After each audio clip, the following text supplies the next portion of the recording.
President Biden is taking a victory lap today after months and months of intense negotiations and at times doubt that it would even pass. The president's bipartisan infrastructure deal, a $1 trillion infusion into our nation's roads, bridges, and airports, has finally made it out of Congress and is ready for his signature.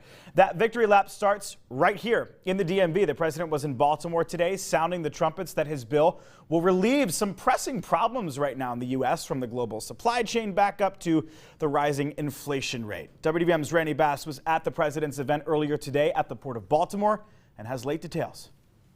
President Biden making big promises about the bill's impacts during his Wednesday afternoon remarks along the Baltimore waterfront. This bill is going to reduce the cost of goods to consumers, businesses, and get people back to work. With several Democrats joining the president at the port, Maryland Congressman Kweisi Mfume is excited for the billions of dollars in funding for Maryland's infrastructure and what it means to the rest of the nation. The sun is setting on the day, but it is rising on the ability of our nation to fix ourselves up again, to take care of bridges and roadways and highways and broadband. Aside from America's future underfunding from the infrastructure bill, we got higher demand for goods at the same time we're facing disruptions in the supplies to make those goods.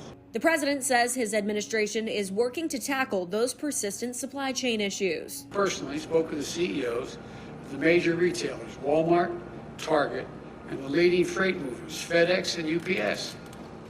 They assured me that the shelves will be stocked in stores this holiday. And as for the rest of Biden's Build Back Better agenda, he says he's not done yet.